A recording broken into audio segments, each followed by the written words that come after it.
Bill O'Brien continues to add to his staff. This time it's in off-field roles. The newest addition is someone that is going to take Boston College to that next level. You are Locked On Boston College, your daily podcast on the Boston College Eagles, part of the Locked On Podcast Network, your team every day.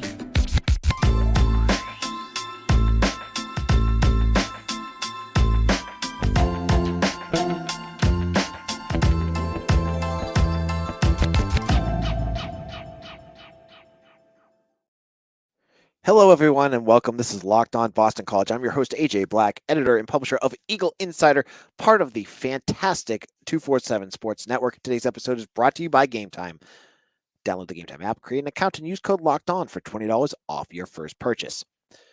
So we've made a big deal here on Locked On BC about the new additions to Boston College's staff under Bill O'Brien. We've seen the additions that he's made on the field with retaining some of their offensive staff, bringing in an entire new defensive staff.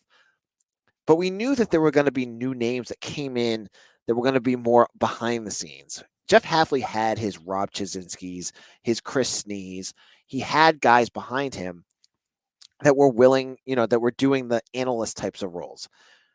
Now we were waiting to see who BC would bring in to work with O'Brien. And the buzz had been that BC was willing to spend more, so it seemed like they would do more to get these types of guys in and to have more of them on staff. On Friday, I reported, and I scooped, Pete Thamel, take that, that BC was taking in Doug Marrone. This was Saturday. Former Syracuse head coach, former Jacksonville Jaguars head coach, who recently worked with Bill O'Brien with the Alabama Crimson Tide as his offensive line coach and was with New Orleans last year, is now going to be a senior analyst on the staff. He's doing a lot of the in-game preparation type of stuff. Marrone is a big deal.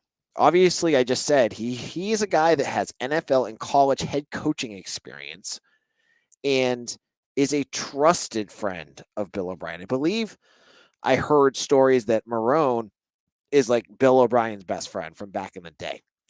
So these guys know each other very, very well.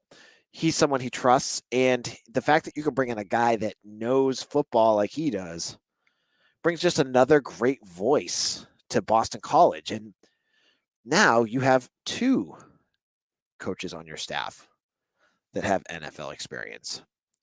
But that's not done yet. I was actually kind of surprised when I heard about this third one, and I had to do a little research.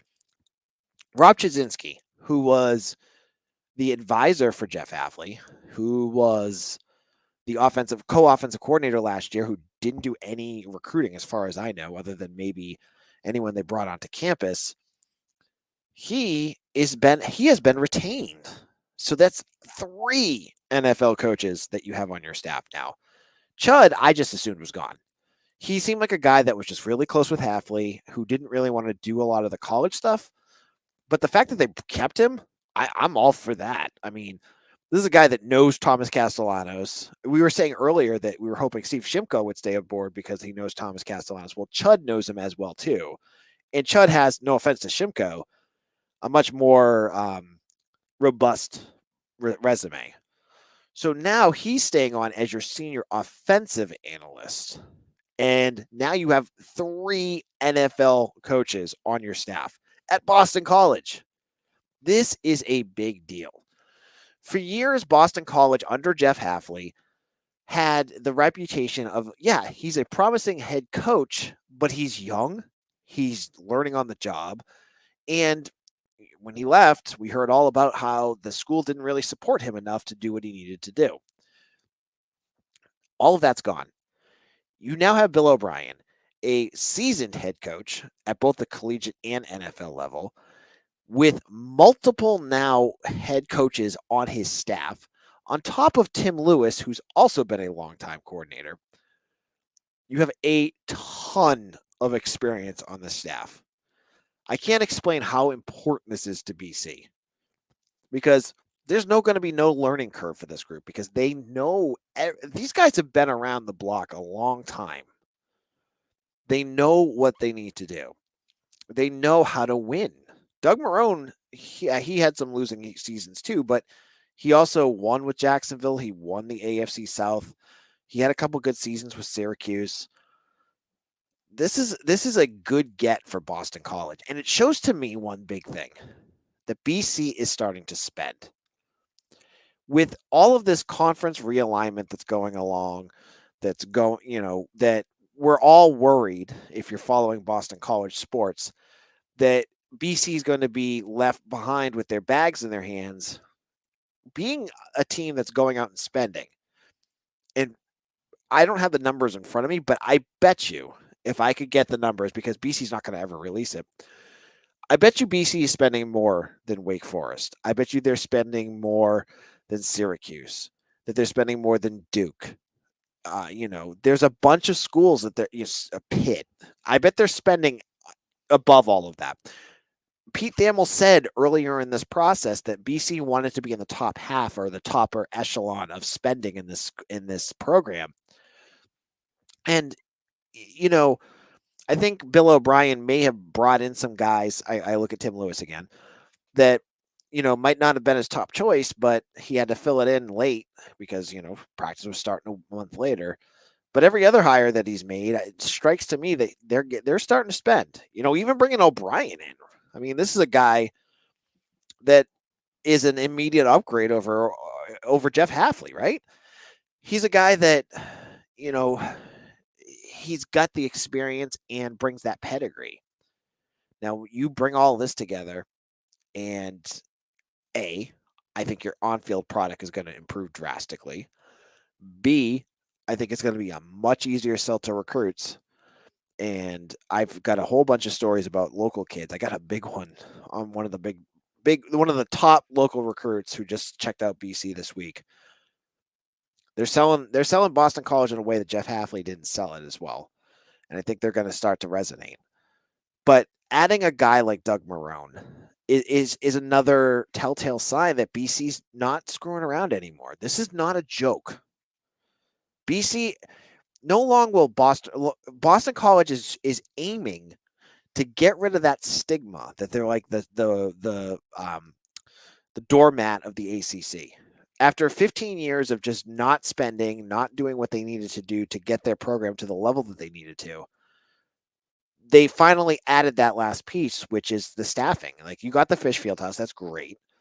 You've got an NIL program, you're doing some of that kind of stuff, good. You're hitting the transfer portal like you should, great.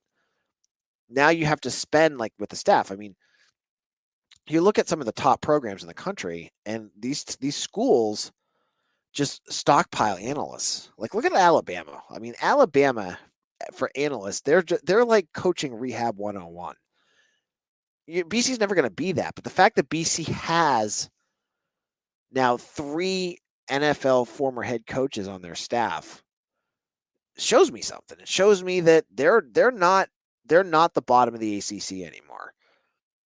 They're showing that they're willing to get themselves up there, and this is a smart move for the Eagles. I love this. Marrone can help with a lot of different things. He's an offensive line coach, so he can work with Applebaum and all that kind of stuff. He knows the offenses. He's been an offensive coordinator. There's a million different things you can use him. And defensively, I'm not going to give it away right now because I think I'm going to be able to announce it on tomorrow's show. There's an analyst coming that everyone out there, I'm going to tell you, you guys are all going to be super excited about. If you are an Eagle Insider VIP and you can get 50% off right now, I have it up on the site. My VIPs know exactly who it is. So you want to make sure you check that out. Now, in a moment, speaking of spring camp, it kicks off today if you're listening on Monday, or tomorrow if you're listening live. I'm going to give you everything you need to know about spring camp, and we'll talk all about some of the storylines that are heading into that. We'll get into that in just a moment.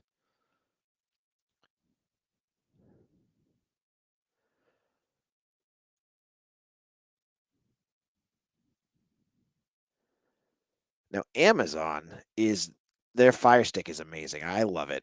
Fire TV is your destination for sports, from live games to highlights to in-depth analysis. Fire TV offers amazing viewing experiences with smart TVs, as well as the Fire Stick TV stick that you can plug into your existing TV. Whether it's opening weekend for baseball or the college basketball tournament, you're going to want to have a Fire TV. Fire TV recently created Fire TV channels to deliver a constant supply of the latest videos from your favorite sports brands, all for free. That includes all of us at Locked On, including me, and most of the big pro leagues and college conferences as well. Fire TV channels let you dive into all the game analysis, highlights, and more to keep up to date on the latest in the world of sports. If you haven't checked out Fire TV channels, you should. Trust me. To learn more, visit Amazon.com/Fire Locked On Fire TV. Again, that's Amazon.com/Locked On Fire TV. Now, if you are like me, you love going out to games, you love checking out theater and concerts. You shouldn't have to worry about when you buy your tickets because Gametime has got you covered with last minute tickets, flash deals, zone deals, and the easy to find and buy tickets for every kind of event in your area. And with the lowest prices guaranteed, you know you're not going to overspend. Gametime has the best. They are the best. And I'm telling you right now, if you've not downloaded the app, get it now. Because if you're like me, if you're going to go to a game, you want to sit in the best seats. You want to sit in the seats that you know you're paying for.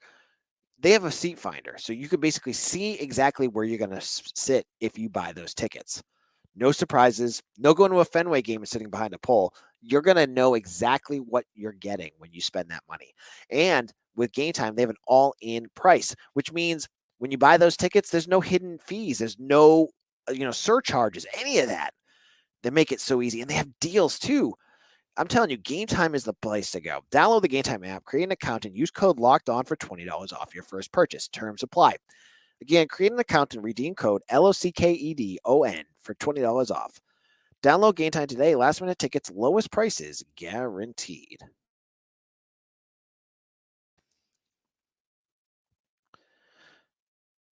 This is Locked On Boston College, AJ Black, and I'm so excited.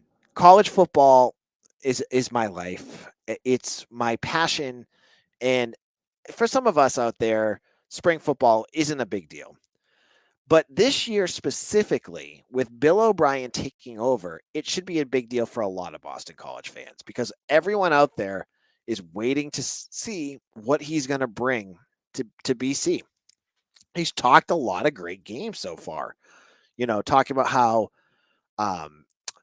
he wants to bring winning back to BC and that's not an excuse. So I'm so excited. And he brought up a comment, and this is what I wanted to bring up to the start of camp. As we get to know the recruits that are coming, there was a quote that he had. There was a New England football coaches clinic on Saturday, and some of the guys out there saw it, and he had a quote that I was like, huh. And I'm bringing it up right now. Kevin Stone of New England Football Journal and Rivals brought it up. And basically, he said that he's tired of hearing that teams can't win with Massachusetts recruits. And I thought to myself, that's an interesting straw argument to have. No offense to Bill O'Brien, but I don't think anyone's ever said that you can't win with local recruits because there's going to be a lot of local recruits on campus. Tommy Rupley was on campus on Sunday, number 2 recruit in Massachusetts. Bill O'Brien is talking about how he really wants to land a lot of these local recruits. And I'm going to have an article up on Eagle Insider about if he can do that, there's a lot of talented recruits that he could grab that would really set the tone. But I don't think anyone's ever said that if you got a lot of Massachusetts recruits or New England recruits, you can't win. Because I think you can. I think the bigger issue that Bill O'Brien has to face, and the one that I don't think he brought up, is that BC has trouble keeping them here. And that there's going to be recruits that no matter what BC can sell, you're never going to keep them. I look at Blake Herbert, number 1 recruit in the state of Massachusetts. This is a quarterback. He's a high 3-star. He's committed to Clemson. He is not coming to Boston College. Unless there's some sort of huge shift, he's going to enroll early. He's already said it to 247. He's going to enroll early to Clemson. How does Bill O'Brien change that? How do they change the culture so that local kids like that aren't looking at Clemson? How does he prevent guys from going to Michigan? Guys like Mike Sanistrell and who was the offensive lineman? I'm totally blanking on his name. That broke his leg. I mean, there's a bunch of guys that are really you can win in Massachusetts and have lots of local kids here. You just gotta win it. It's not that you just that you can't win that way. But that was an interesting comment that I thought was something that was worth bringing up. Now at camp, what should you expect on day one? It's not gonna be pads. I don't think they do pads right away. A lot of working out and drills and things like that. It's for the first time ever open to the media. Well, first time since I think it's Steve Addazio. Steve Addazio had off and on. Jeff Hafley had the worst media coverage availability ever. As I said earlier, it was the first 20 minutes of practice or 30 minutes where you can watch them work out, and then you had to sit around for 2 hours and then wait for practice to end. It was the most unmedia friendly environment that you could have. Now, Bill O'Brien's allowing the media to get there, so I'm really excited to see what this is going to look like, what kind of culture he sets up in Boston College, because it's going to be different than Jeff Hafley, as I've said before. He's going to have a tougher. I think it's going to be businesslike, but maybe more of the drill sergeant type. And I'm interested to see how the players react to that. But I will be there, hopefully, to check out camps this week. So check that out. Now, in our final segment, let's get over to basketball, who ended their regular season on the right foot. Yay! We'll get into that and some hockey news all in just a moment.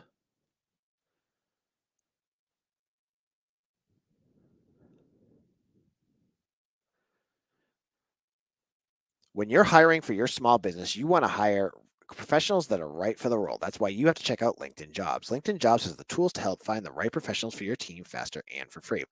LinkedIn isn't just another job board. LinkedIn has a vast network of more than 1 billion professionals, which makes it the best place to hire. It gives you access to professionals you can't just find anywhere else. LinkedIn does all of this while making the process easy and intuitive. Hiring is easy when you have that many quality candidates. So easy, in fact, that 86% of small businesses get a qualified candidate within 24 hours. LinkedIn knows that small businesses are wearing so many hats and might not have the time or resources to hire. That's why LinkedIn is constantly finding ways to make the process easier. They even just launched a feature that helps you write job descriptions, making the job process even faster and quicker. So post your job for free at linkedin.com/lockedoncollege. That's linkedin.com/lockedoncollege to post your job for free. Terms and conditions apply. This is Locked On Boston College. I'm your host, AJ Black. And Saturday was the final. I can't believe basketball's already over there's the ACC tournament, but basketball's basically over.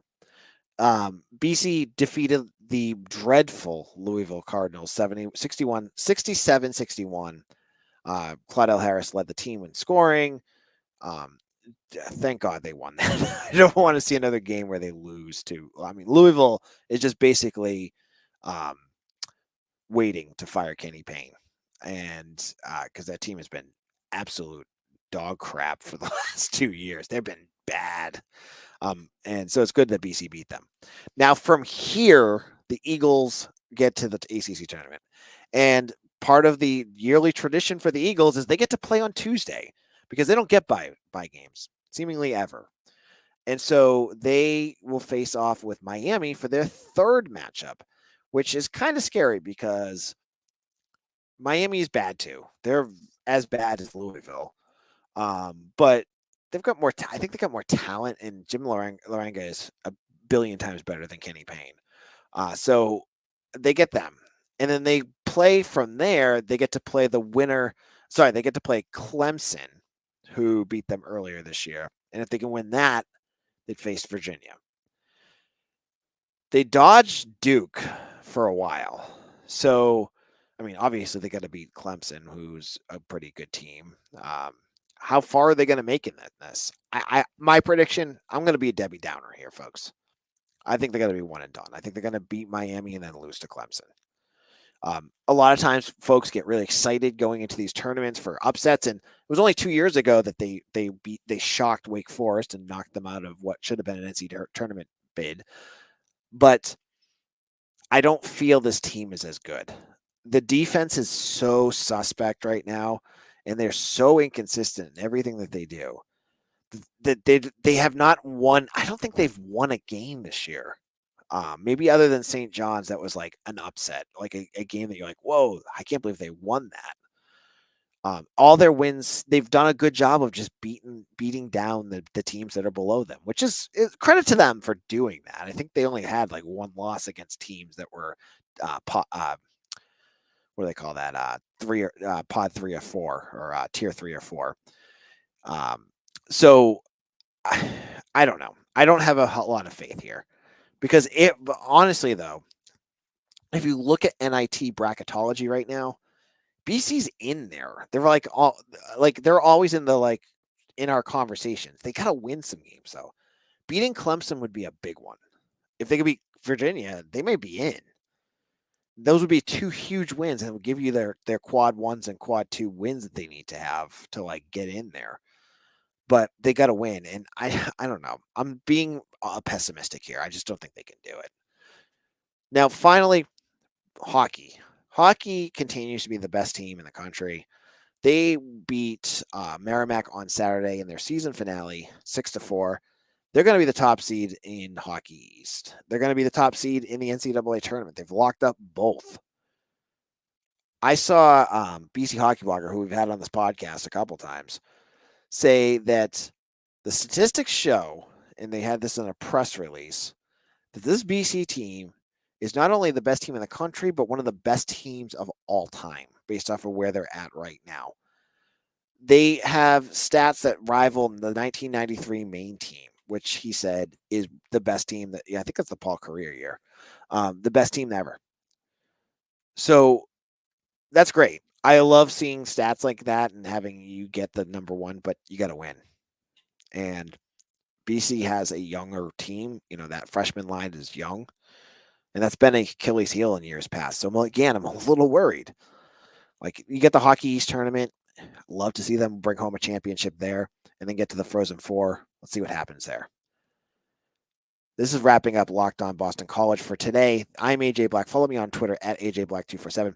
Before you guys head out, we have a deal on Eagle Insider. As I said, I have a ton of news. I'm about to drop either tonight or tomorrow morning. I have the full visitors list for the first day of practice. And they're all recruits. There's, I think, 8 of them who have Power 5 offers. I think all of them do. At least 7 or 8 of them do.